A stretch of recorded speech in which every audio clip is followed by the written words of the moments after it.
morning. Sorry for the delay. Is everybody ready? Do you need a second? All right.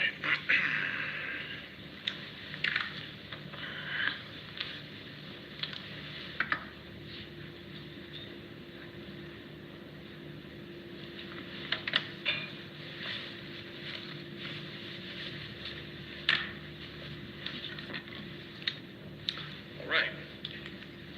Good morning. And thank you all for being here.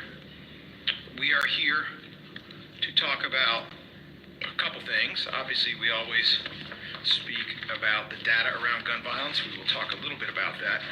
But it's not going to take a major portion of our time today because the second story we have is very interesting. It connects to some coverage that occurred before about a truly terrible crime that all of Philadelphia and some of the rest of the world noticed when it occurred. And this is ultimately a story about accountability. It is about what happens to people who do things that are completely unacceptable. Someone who is present used a phrase earlier, so I'm going to steal it, but I'm not going to take credit for it.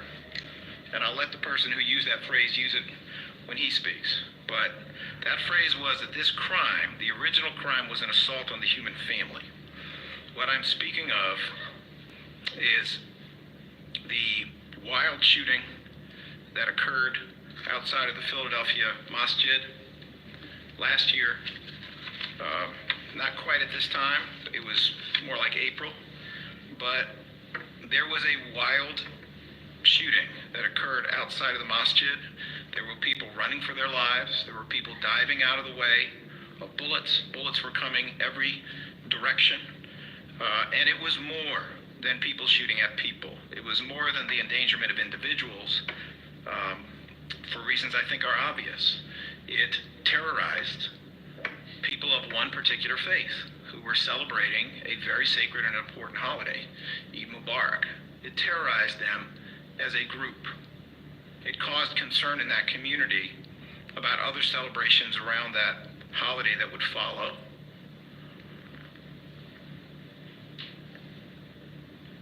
We need to be very, very clear that all dimensions of your terrible crime, if you're disposed to commit it, will be recognized and you will be accountable for it individually in a way that is just and appropriate, but you will be accountable for it. Quite some time ago, we reported the arrests of 5 different people in connection with the Eid Mubarak shooting. Every one of them is in the system and either has been held accountable or will be held accountable as a consequence of those arrests, which occurred some time ago.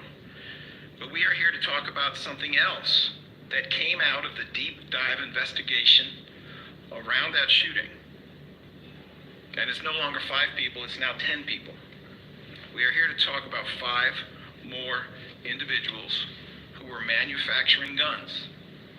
They are charged in Philadelphia County. They were manufacturing guns, as I understand it, and you'll hear from the people who know this case best shortly, but they were manufacturing guns in Delaware County that were used in this terrible crime in Philadelphia County, and they will face justice here. We are big believers in deep dive investigations. We are big believers in not stopping at the initial arrest.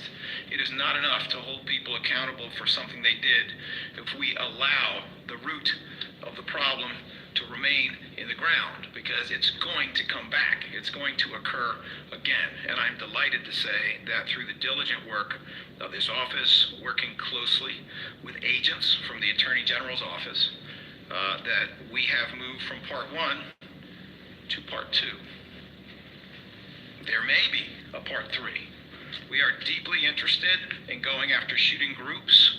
We are deeply interested in going after organized crime of all types, including among shooting groups. It was just last week we were talking about the senders and the clappers, 2 different shooting groups. It was just last week we were talking about how the senders are nearly wiped out, and wiped out by justice, wiped out by being held accountable for their terrible crimes. Well, that connects to this. I'm not saying specifically those groups connect to this, but organized shooting activity connects to this, and this is a further indication of the dedication we've seen from the men and women who work at the Attorney General's office, from the men and women who work in the Philadelphia DA's office, from the good officers of the Philadelphia Police Department, to make sure that we don't just hold people accountable for what they did, that we get at the root of the problem and we pull up that root.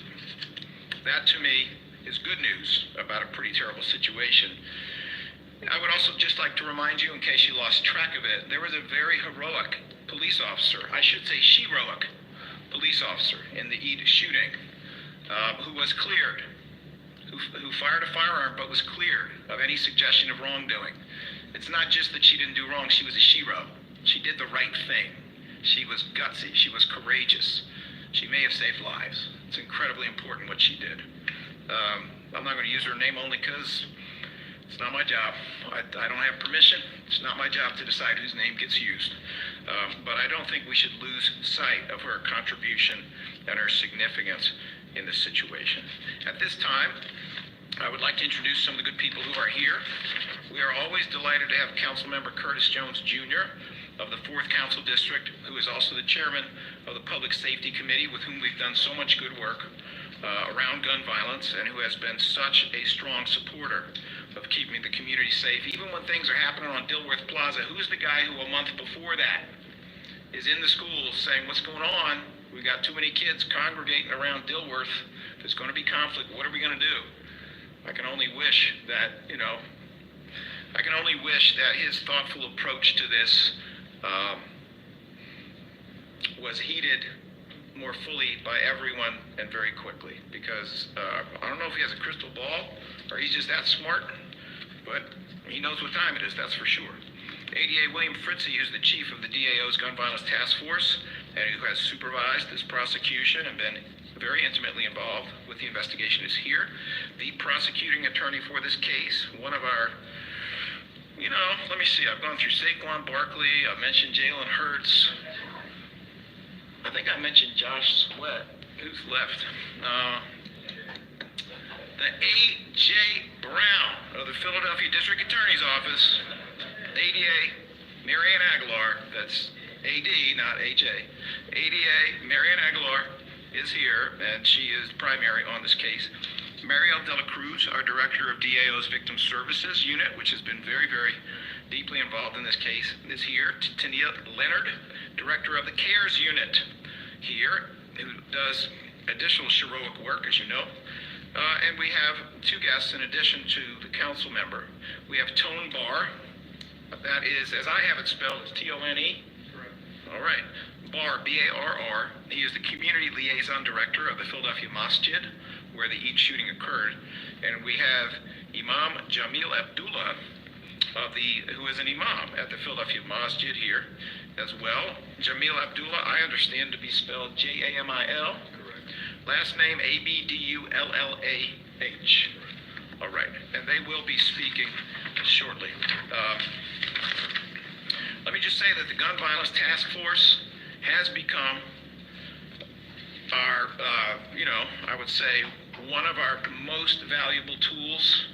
And it has become a most valuable tool of the Philadelphia Police Department, the Attorney General's Office, the FBI, the ATF, the DEA, in going after gun violence. It engages in very high quality, deep dive investigations, employing forensic technology, social media technology, and a whole lot of other investigative technology, not all of which I'm going to list right now.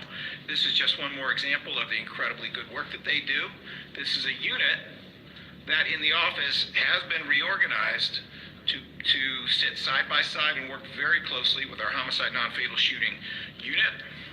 And we have seen and will continue to see truly excellent results as a consequence. First, I would like to call up ADA Bill Fritzie and ADA Marianne Aguilar. And by the way, Marianne is M-A-R-I-A-N-N-E. Aguilar, A-G-U-I-L-A-R. Bill Fritzie is William, the usual way, and F-R-I-T-Z-E is the last name. It's my pleasure to call them forward to talk about their excellent work in this case and the developments today. After them, I'll return and I will call up Councilmember Jones, Imam Abdullah, and Mr. Barr to speak together about the significance of what has been done in relation to accountability in this case. Thank you. Good morning, everyone. After the shooting that occurred on April 10th, the district attorney asked our unit, Gun Violence Task Force, to be involved in that investigation. That investigation is usually handled by the Shooting Investigation Unit, but obviously we had young shooters shooting and officers responding with shots. So our unit went ahead and we handled that shooting. We prosecuted those individuals, some of whom are still awaiting their sentencing or their court date. In the meantime, though, we did what we are supposed to do as the task force and what we were designed to do. So we used our Attorney General agents working alongside officer-involved shooting team from the police department, and we began to look at the crime guns. The one thing that we are supposed to be doing when we see a crime gun is we are supposed to follow it back, figure out where it came from, and hold those people accountable. And that's exactly what this case did. So it highlights the work of the task force and what the task force was designed for in totality. One of the other things I want to say is after the shooting on April 10th, we told that community that the task force would stay, that we would continue to investigate, and that we would continue to prosecute, and we will hold those people accountable. And that's no different from today. While we come with this set of arrests, we will still maintain a presence in that community to ensure that everyone in Philadelphia is safe. Thanks. And at this time, I'll have Ms. Aguilar, ADA Aguilar, give you some details on the case. So as ADA Fritzy said, after that shooting on April 10th, one of the firearms that was used was a privately manufactured firearm. So we began an investigation into where this firearm came from, how this individual acquired it, and based on our investigation, we were able to connect more individuals into a circle out in Delaware County that was manufacturing firearms in the basement. Those firearms, as you can now know, what we saw on April 10th found their way into Philadelphia and was used in the shooting. So as the Gun Violence Task Force, we collaborated, as ADA Fritzy said, with our agents in the Attorney General's office, with officers in the Officer-Involved Shooting Unit, and working all together, we're able to follow this one privately manufactured firearm and hold now 5 more individuals accountable for this scheme that was occurring. And as ADA Fritzy said, our investigation is ongoing. We will continue to hold any individual, from people pulling the trigger out on the streets to the individuals manufacturing these firearms and putting them out on our streets, accountable for their actions.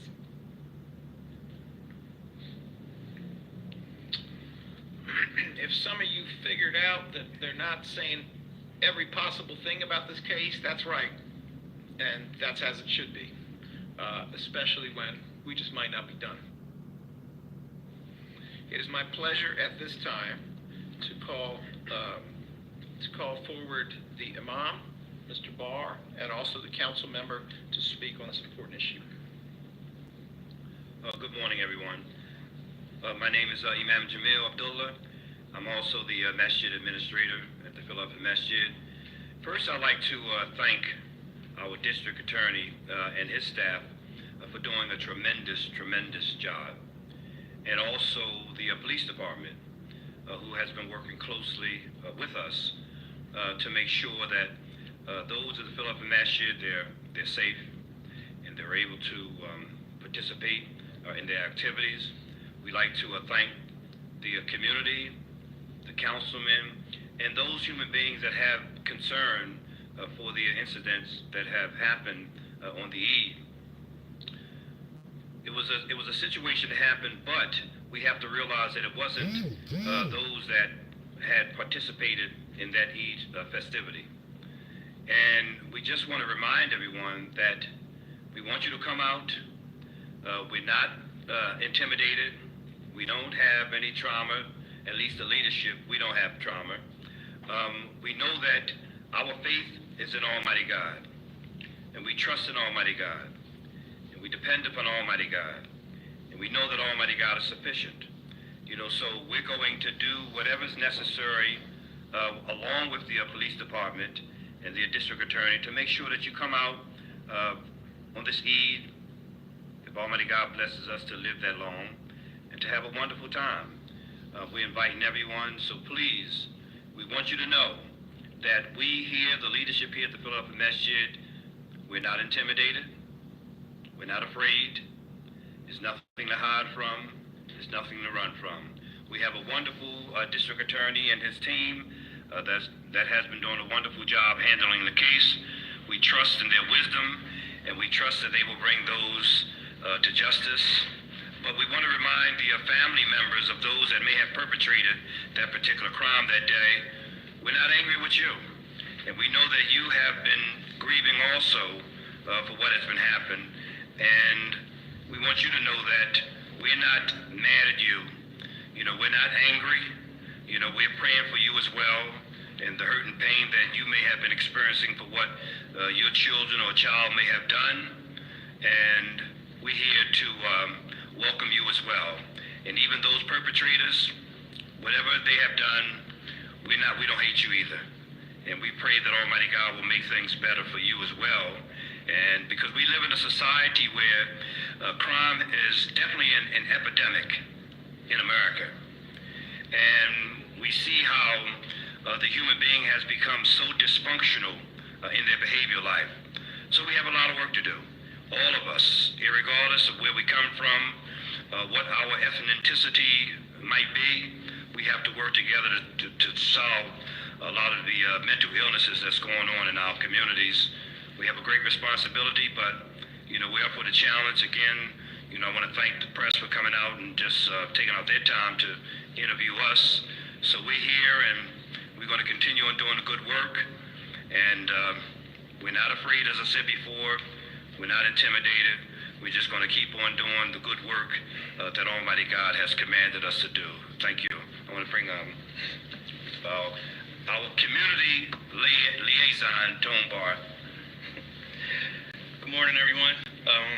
I greet everybody with the saying that we do in Islam is Assalamu alaikum. So that means peace be unto you. So ensuring public safety is just not a priority, it's our duty in our community. We will never tolerate violence in our communities. We commend the District Attorney's Office for their unwavering commitment to justice. While we stand here in a somber moment about last year, the work still must be continuously done. We work together. Our streets, we will take them back. And as the Imam stated, it's in God's hands. We put everything in God's hands, God's faith, and we're going to continue to do the work. And we want to let the public know that Philadelphia Masjid will continue to be a safe haven. We will take our communities back, and I want to say one last thing. No matter what age you are, what part you play, and you must be held accountable. And I'm very thankful that the District Attorney Office will bring accountability to the people who did these tragic actions last year. So thank you. I could not have said it better, but I want to say that my grandkids were out at that festivity that day.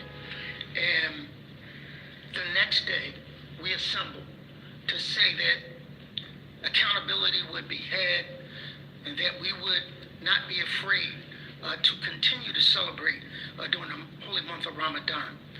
It does not fall idly on me that we're almost 1 year away from that occurrence, getting ready to celebrate Ramadan and participate in the Eid again.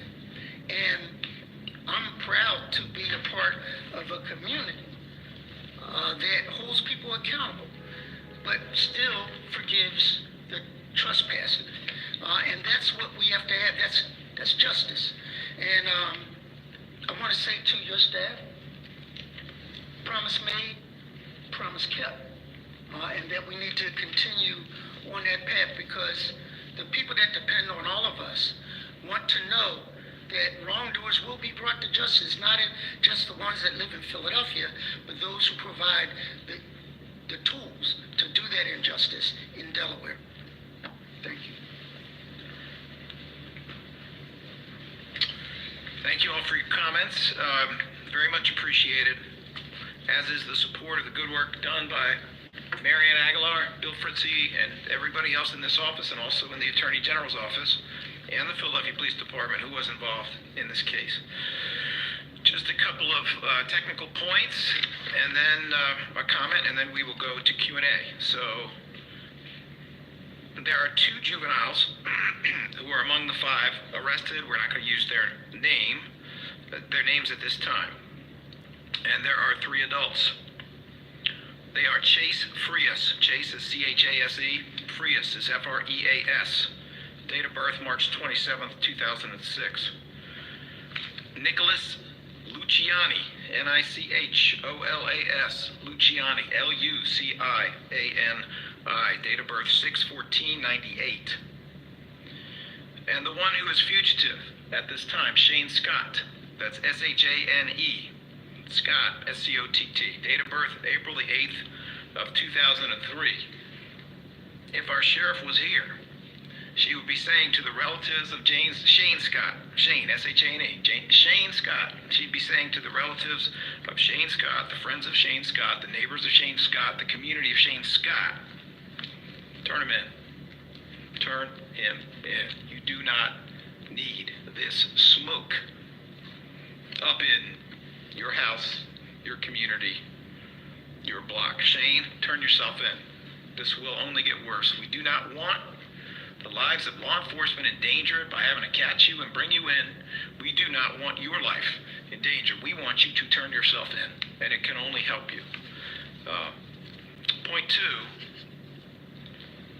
I hope everyone will come to the Eid celebration. I hope everyone who is going to observe Ramadan will do so without fear, understanding that we haven't just grabbed some of the individuals who pulled this off, that we have continued to dig, and we feel that the weed has been pulled up and is being pulled up by the root, that the problem itself that was associated with this, maybe not the global problem, but everyone who's associated with this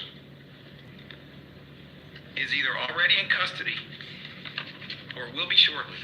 So I hope you'll come out. I'm going to come out. I've been invited to attend. I've attended in the past. I'm delighted at the invitation. You're going to see Bill Fritzy out there. You're going to see ADA Marianne Aguilar out there. You're going to see a bunch of other people from our staff out there, because it's the right thing to do, because we are not afraid, because we don't want you to be afraid, and because this is a welcoming city where we embrace everyone. We are going to turn to each other, not turn on each other, despite what some people might want for their own politics and their own wallet.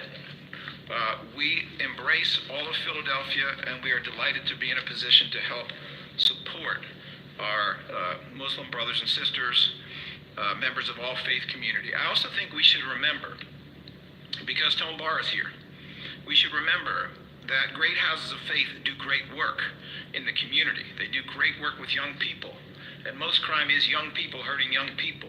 It is extremely important that nothing interrupt the incredible work, whether it's being done at, Enon, or whether it's being done at Philadelphia Masjid, or whether it is being done at one of our great synagogues in the city. It's important that none of this work be interrupted, that none of the activities of these great houses of faith be dragged down by some unfair reputation that they are unsafe. It's safe, and we're going to make sure it's safe, and we look forward to seeing any and all Philadelphians out there and supporting this peaceful exercise of religious observance. All right, at this time we will move to Q&A.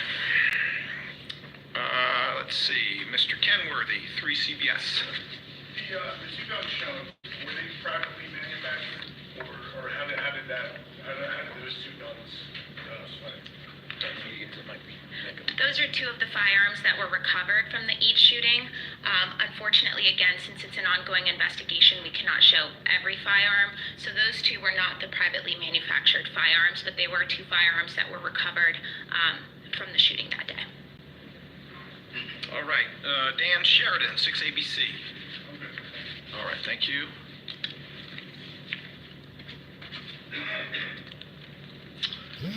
John, how do I pronounce your last name? From Telemundo. Oh, my bad. Mr. Panfile, do you have any questions? Am I allowed to ask on a different subject? Well, not here. However, I'll come over to you and speak to you right afterward.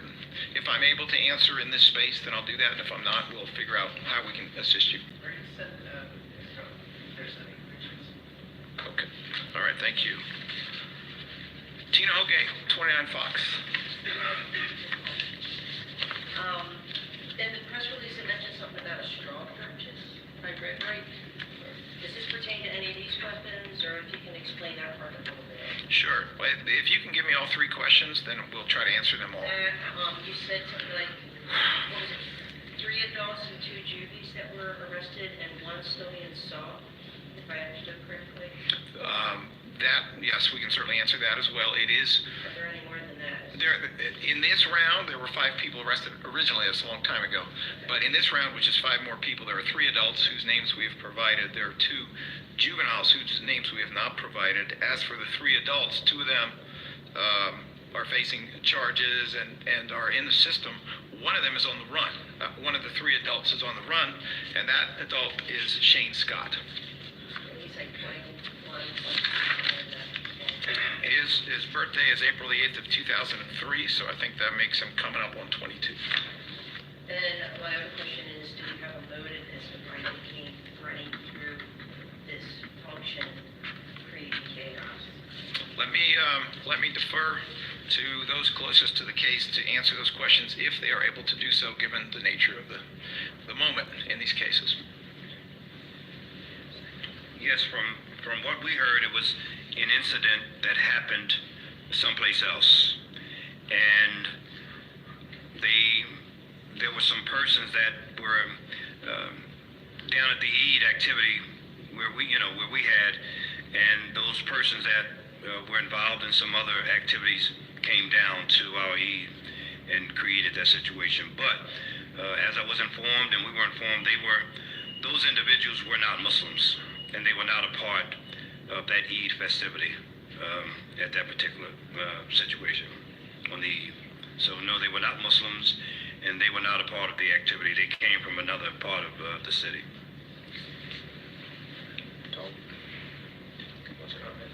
Okay. All right. Thank you, Mom. So there was 1 firearm in this incident on April 10th of 2024 that was a privately manufactured firearm. These individuals that are arrested in connection with that 1 firearm that was present at the scene. So when we say straw purchasing, it's the illegal trafficking of firearms. So these individuals are involved in firearms trafficking of those firearms that, as we mentioned, were being privately manufactured in a basement. And so that 1 firearm from the scene was connected to that, and that's all the information we can give at this time. What about motive? She had a question about motive. Unfortunately, based on the ongoing investigation, that's what we can provide. Understood. All right. Thank you. Okay, sure. We'll go back. Yes, sir. There may be a continuing part of that.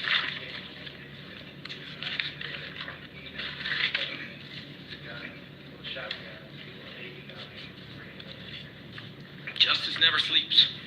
That's what I can tell you. And in order to preserve the integrity of the investigation, unfortunately, as much as I'd like to, I can't really say more than that, but justice don't take a holiday. We're gonna keep on this and take it as far as the facts and the law say that we should. Thank you for the question. Let me see. Rodrigo Torrejon? Yes, sir. I have a few questions. I'll start with the first one. I'm just trying to get everything in order. As far as I understand, one of the juveniles that has charges announced today, it's the same name as someone who was arrested last year. In charge of assault, who was named, charged as an adult. So I'm just trying to figure out, is it 9 so far that have been arrested or charged, or in the case of Shane Scott, and this is a second question, is he the only fugitive, is the only person that's still being sought? Just want to kind of get those. So those 2 questions. Is there another one? I do have What's that? and then I know to the extent that you guys can, I know it was said at the time there was some sort of feud turned shootout I know you can't go into specifics, you can, but have you guys figured out if in fact it has something to do with warning gangs? And you mentioned some groups that may or may not be linked to this shooting, so I just wanted to get that clarified. All right, so I hear three questions there. It seems to me every one of those questions is probably best answered by Mr. Fritzy and Marion Aguilar, understanding they may not be able to answer some of them, but they're the ones, whether they can share the knowledge or not, who have the knowledge. So let me speak with them and invite them to come up if they're able to say anything. So I'll take your first two questions. So there is some overlap on some of the individuals that were charged the last round and that are charged this round. As you can imagine, that first firearm led us to other individuals, but so there is a connection there. So if I am not mistaken, I believe it's 8 individuals total. Some overlap between the first round and this go-round. Shane Scott is the only adult who has not been apprehended at this time. I think that answers your second question. Shane Scott is the only one of these five individuals facing charges. He's the only one that we have not been able to arrest and process at this time.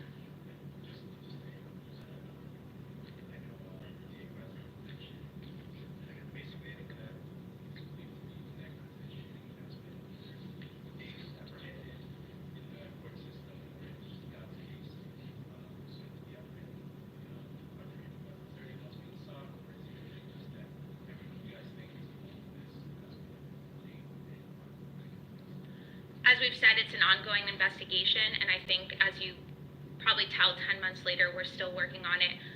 We're not going to stop until we've apprehended everyone that we can and that we can hold accountable.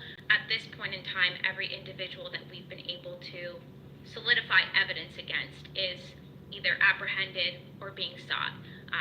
But, you know, if 5 months from now we continue to find evidence and can hold more people accountable, we'll see you in 5 months. So as to the last question, what motive is, I think you have heard from the public themselves as to what they believe the motive is. Now, we as investigators are kind of bound to our secrecy, so there's nothing that we're going to be able to tell you today, but from a large generalization of what we see in the city with back and forth shootings, with guns with young people who have disputes with one another and are shooting back and forth, it leads us to the conclusion that likely, right, we're dealing with the same sort of situation here. Whether we can say to you today that that's something that happened, we as prosecutors and the investigators on the case can't say that at this time. But as ADA Aguilar has said, investigation continues.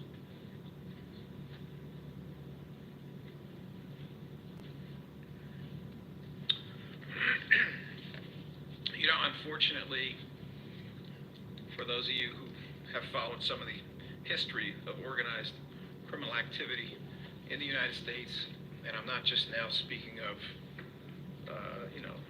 the mafia or other organized criminal groups, but I'm speaking also of shooting groups in the city of Philadelphia. There was a time when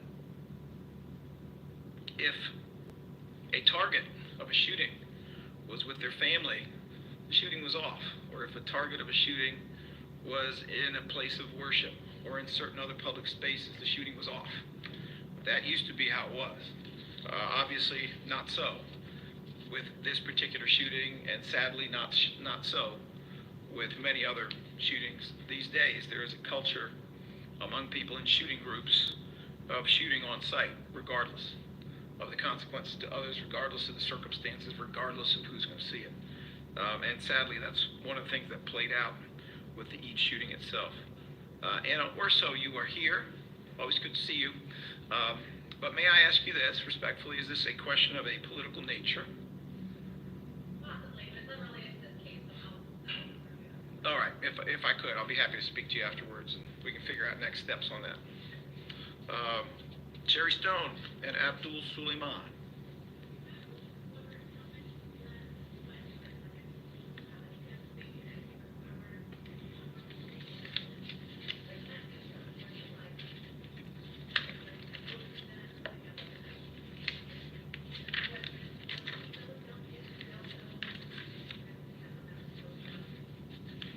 So the big picture here is 10 people arrested, total, 5 this round, 6 guns. However, let me let the experts on the case itself speak to you within their limitations, and there are serious limitations. Let me allow them to speak to you and share with you any details that the integrity of the investigation permits. So really, the experts are our agents from the Attorney General's office, but they are currently out doing arrests on this case. The way that ghost guns are manufactured is you can order the parts into your home. You can drill a couple pieces into these parts, and you can assemble a gun right in your home. And so that's how ghost guns are made. How long does it take? Within probably half an hour, you can put a full gun together, right? The reason they're called ghost guns is there's no serial number from them, and anyone can order them. So you can have a criminal record, and you can order these parts, and you can make this gun. And that's what's dangerous about them, because we in the task force are used to the straw purchasing statute and are used to traditional guns with serial numbers that we can follow back to the original purchaser. And part of straw purchasing in that statute is that we say, hey, this person originally bought 10 guns. We need to go talk to this person and find out if they still have those 10 guns. Well, if we have ghost guns, we have no way to know who the original purchaser was. And so this is a great scheme for these individuals to make a lot of money, put a lot of guns out onto the street, and there's no way for us to follow up on it. Now, in this case in particular, we were able to do that, right? We were able to kind of follow it back. But it is much harder, and it's a much harder job for our agents now. And again, without them, we wouldn't have been able to do this job here in Philadelphia, right? They have the ability to go across county lines, and that's why the task force was formed. We wouldn't be able to do that with the Philadelphia Police Department. So the unique nature of the task force is what has helped in this case to be able to track those individuals down who were assembling those firearms. At this time, you'll see the charges for specific dates of certain firearms, but we don't want to get into any further detail at this point. This is what they're charged with as of now.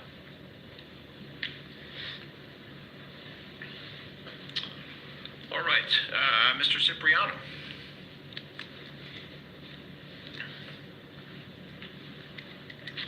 Mr. Krasner, yesterday, Anthony Piampizzi, spokesman for your political campaign, released a statement. Sir, you know I can't talk about politics in this space. It's an ethical violation. This is not a question about a political question. It's about an ongoing case. He said, quote, the campaign was totally unaware at the time that Steve Jones was conservative. This is a political question, sir, and you know it's a political question. And other people have Does that apply to you? Sir, this is a political question. You know it's a political question, and as much as you might like it, you are not going to get me to violate the ethics of the city by using public resources to talk politics here. If you would like information on that after this press conference, you can hang around, and I will give you information that may be of use to you on that point, but I'm not going to answer it standing here at the podium. All right. Thank you all very much.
Thank you very much. Today I'm honored to swear in our next Secretary of Commerce, Mr. Howard Lutnick. I've known him a long time. He's a great guy. I want to just congratulate Howard and Allison and Kyle, Brandon, Casey, Ryan, and your entire family. Wonderful family, beautiful family. Howard's one of the most experienced and talented business leaders of our time. Done an amazing job on Wall Street and far beyond. But more importantly, he's a patriot who loves our country and has shown tremendous courage and strength throughout his career. Howard began at the famed Cantor Fitzgerald in 1983, and by the age of 29, he rose to become the president and CEO and one of the hottest firms on Wall Street. Much like myself, Howard should not be here today. On September 11th, 2001, Howard's company was at its absolute height, doing unbelievable, dominating Wall Street and stocks and bonds and trading from its headquarters on the 101st to the 105th. At the top 3 or 4 floors of the World Trade Center, the North Tower of the World Trade Center. And every day Howard got up and went to work early. He'd always go in and he'd go to work early, and he'd be there 6 o'clock in the morning. And as you know, the hit was around 8:45 or something like that, so he would have been there on almost any day other than with this, because his wife was very angry at him because he wouldn't deliver his child to school. She said, "You never take..." Who is the child? Let me see, where's the child? The little you saved your father's life. You saved your father's life, huh? You should hold that against. You're going to leave him more than the other kids, right? Well, so he took, what is your first name? Kyle. He took Kyle. Kyle, congratulations. Nice job. But he took Kyle that one day to school. After years, he finally said, "Okay, I'll do it." And that's the only time. So he was actually riding down the West Side Highway and he saw the plane hit. And it's an amazing, and the rest is history. And your brother was in there too, I think, right? Yeah. And it was just a terrible, it's a big story. Every single Cantor Fitzgerald employee who was at work that day lost their lives, which is almost 100% of the company. And Howard lost more than 650 friends because they were all friends. Had a really well-unified, just highly respected company, a lot of talent in that company. But the employees, loved ones, including his brother and best friend, and most people would have been defeated. They would have probably gone on to not too much. But Howard rebuilt the company step by step, and as he did it, he gave a tremendous amount of the profits and other things to the families of his colleagues who were killed in the World Trade Center on that horrible day.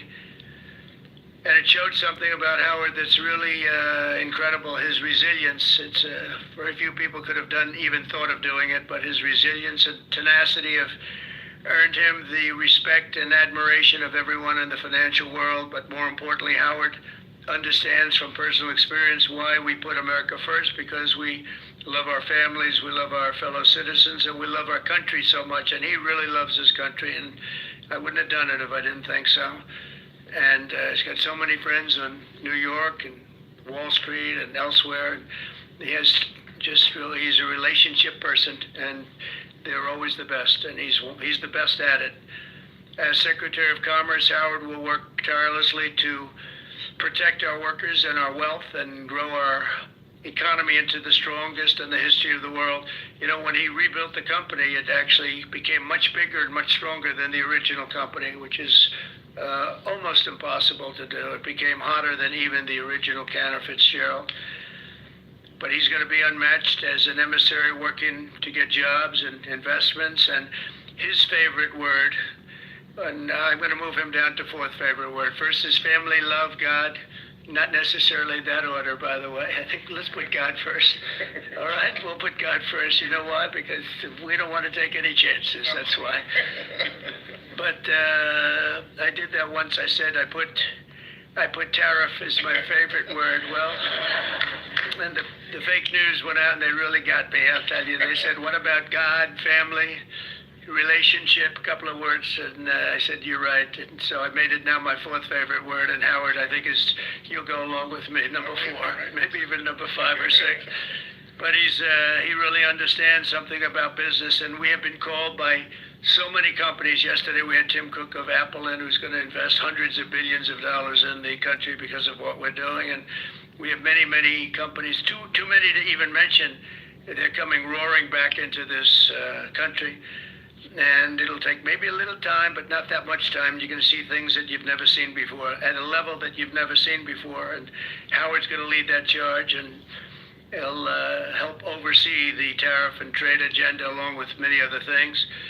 We'll soon impose reciprocal tariffs, because that means they charge us, we charge them. It's very simple. Whatever a company or a country such as, let's say, India or China or any of them, whatever they charge, we want to be fair. So reciprocal meaning they charge us, we charge them. We haven't done that. We've never done that. We were getting ready to do it until COVID hit. We had the greatest economy in the history of the world, and we were just getting started. But the tariffing is going to be very interesting. Howard's going to be in charge of it. I think you're going to see jobs and money flowing into the country like never has been seen before, as we reduce inflation, unleash energy, bring down costs, bring back manufacturing, and lead the world in innovation. Families will flourish and opportunities will skyrocket. We will skyrocket like people haven't seen. It's going to be a really big thing, and I wouldn't feel the same confidence if I didn't have this man on my left. And even though he spent a little bit of his time in life as a Democrat from New York, I'm okay with it because I knew him during his Democrat days, and that's okay. But I just want to say that he is going to help very strongly make America wealthy again, make America great again, and there's nobody that can do the job better. So, Mr. Secretary of Commerce, I just welcome you aboard. There's nothing you can do so big as this. There is no deal you can do that's bigger. Every deal, that's why you can never go back into business, because it seems like small potatoes, no matter how big it is, including even Cantor Fitzgerald. It's all small potatoes compared to what we're doing now. So it's a great honor to have you and your family aboard. Thank you very much, and thank you very much in particular. Thank you very much.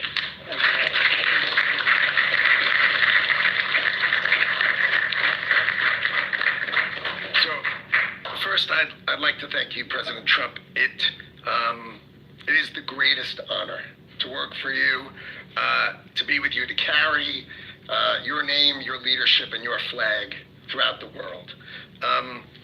The press has no idea who the gentleman to my left is. They portray him in all sorts of ways, but I know him as the smartest, most thoughtful, and most intuitive person I've ever met. And it's amazing to be in this room and to work for him. I have to my right my friend J.D. Vance, who was kind enough even to introduce me to the Senate, and he gave me the greatest compliment. He called me a good dude. So I have really the most wonderful family. I have my wife, Allison. We've been married for 30 years. And I always, when I come home, because I come home late at night, I walk in the door and I yell, "Hello, greatest wife." She's just an amazing girl. My 4 children, Kyle, who you know has saved my life, so now this is going to cost me dearly. My son Brandon, my daughter Casey, my son Ryan, and my sister Edie, my 2 brothers-in-law, Gary and Rick, my sister-in-law Abby. I mean, this is as beautiful a day as you could have. The opportunity that the Trump administration is going to bring to America is so extraordinary. You know, people think the golden age is a statement. It's like saying MAGA, make America great again. This is the greatest country on earth. It is such a great country that we can take care of our citizens and give them their Social Security. We can take care of everyone and give them their Medicaid. But we're going to get rid of so much waste, fraud, and abuse. We're not going to hurt anybody, but we're going to get rid of it. And then we are going to grow this economy in a way that people have never seen. And under the Trump administration, my goal, and I'm happy to wear it on my shoulders, is we are going to balance the budget of the United States of America, because Donald Trump understands global business. It's the first time you put in that chair the greatest businessman in the United States of America. And I just, for one, I have to tell you, I cannot be more proud to serve my great friend and the greatest president in America, Donald J. Trump.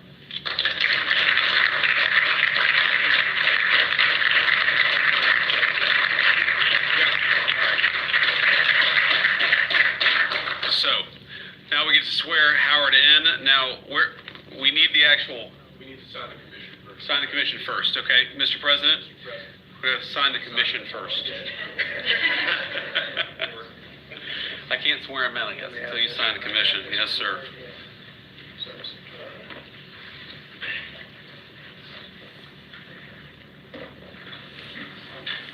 You ready? Last time? Change your mind. Get it right in word for you, right here, hey, what's better than less? What's wrong with that? How do you like the new look? The desk is a different desk, it's 107, but the Resolute desk is being renovated and refurbished for many, many years. So it'll be back in 4 weeks, in case anybody missed it. A lot of people do.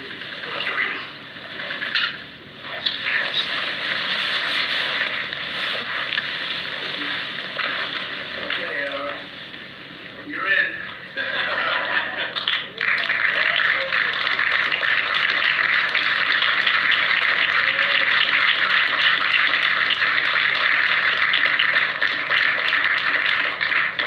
All right, now Howard, come next to your beautiful wife and your beautiful family here. Put your hand on the Bible, raise your right hand, and repeat after me. I, Howard Lutnick, I, Howard Lutnick, do solemnly swear do solemnly swear that I will support and defend the Constitution of the United States that I will support and defend the Constitution of the United States against all enemies, foreign and domestic, against all enemies, foreign and domestic, that I will bear true faith and allegiance to the same, that I will bear truth, faith, and allegiance to the same.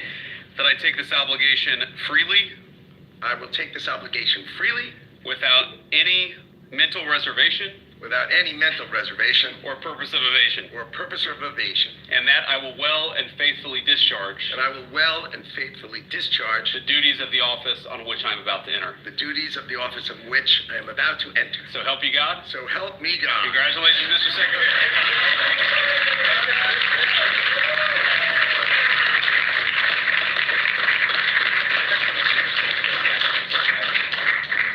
Thank you very much. Mr. President, there are reports that you are considering merging the United States Postal Service with the Commerce Department. Can you elaborate on if this is something you're Well, we considering? want to have a post office that works well and doesn't lose massive amounts of money.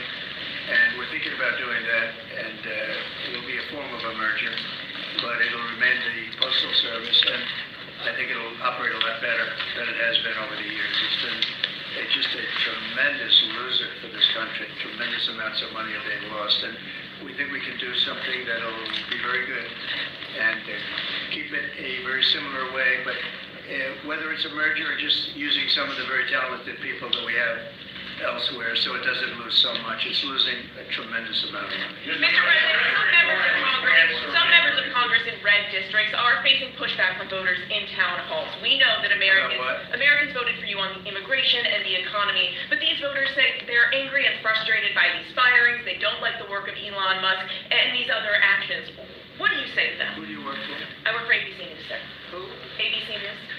No wonder. But what do you say to voters? Let me just tell you that I have today the highest poll numbers I've ever had. I have today the highest poll numbers of any Republican president ever. We haven't even checked the Democrats, but that's what I was just told. And they like the job that we're doing. They like the job that Elon's doing. He's doing something that a lot of people wouldn't have the courage to do. We want to streamline our country. We want to streamline, because you know why? Because we want our country to survive and thrive. And we're finding billions and billions of dollars of waste, fraud, and abuse. Billions, and I mean numbers like you wouldn't believe, and we haven't even started yet. So it's actually just the opposite. We've polled it, and people are thrilled. They can't even believe it's happening. And it won't affect many people. It only affects the people that get caught stealing. The waste, fraud, and abuse is at a level like nobody's ever seen. It's been going on for years. And all you have to do is look at the Social Security rolls, look at some of the things, look at where the money is going. The Attorney General's looking into something, environmental protection, $20 billion. And it's out and out fraud. So I think the people are very happy. Yes. Mr. President, I want to ask you about this week, the Secretary spent 4 hours with the European Union trade representative.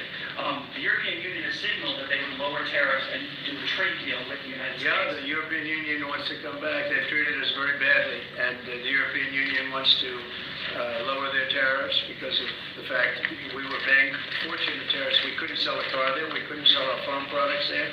They wouldn't take anything. Now all of a sudden they're being very nice, and that's going to happen with a lot of others too. The European Union is wanting to lower its barriers at very low levels. They want to now bring their car number, which was extremely high, down to 2.5%, which is the same thing that we charge. That's reciprocal. See, that's what is happening, reciprocal. And I think it's a big start in the right direction with the European Union.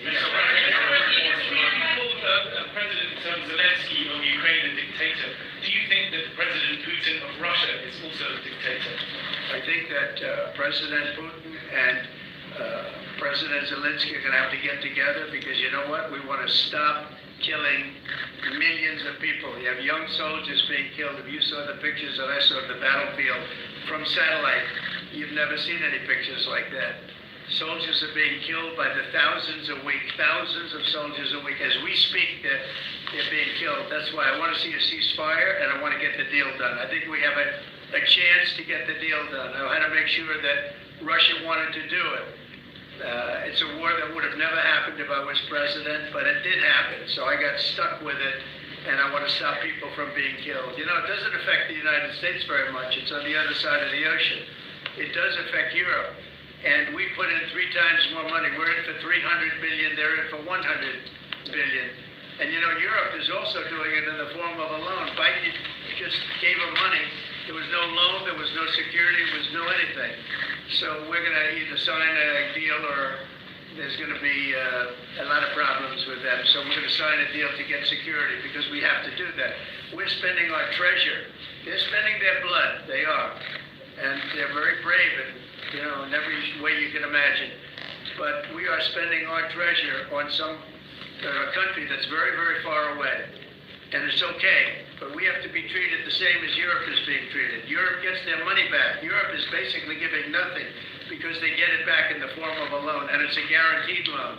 We don't get our money back, and we're losing. I mean, we don't want to do that anymore. So we're signing an agreement, hopefully in the next fairly short period of time, that will assure us that we'll get $400 or $500 billion back. We're in there for $300 billion. Now, one other thing.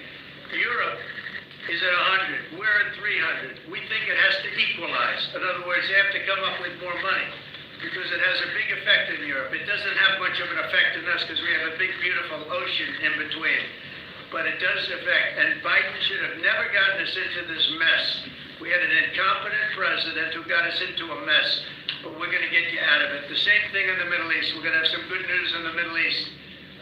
What happened yesterday, the sight of those babies was not acceptable to anybody. Nobody's seen anything like it. Mr. President, are you going to Moscow? There's a report out of France that you're going to Moscow on May 9th. No. To join President Putin. I'm not. And then if I could, sir, just ask you about Cash Patel, who's going to be sworn as soon as your FBI director. Talk to us about your reaction to him getting sworn in and the fact that many agents across the country are concerned that they will be fired en masse for simply just doing their job. No, I think the agents are very happy about Cash. In fact, the agents led the charge for Cash. One of the reasons I loved Cash and wanted to put him in is because of the respect the agents had for him. I think he'll go down as the best ever at that position. And it turned out he was very easy to get approved. You know, I was not sure. He's a tough guy, strong guy. He has his opinions, and I wasn't sure. He turned out to be he went very smoothly. I don't know if he's in the room now. He's going to be in the room very shortly. Where is he? Oh, good. I'm saying the right thing.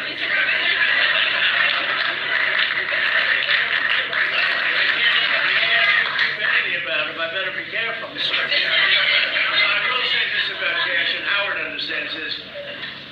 One of the reasons that I wanted him is because the agents love this guy, and they respect this guy, and this is what they wanted.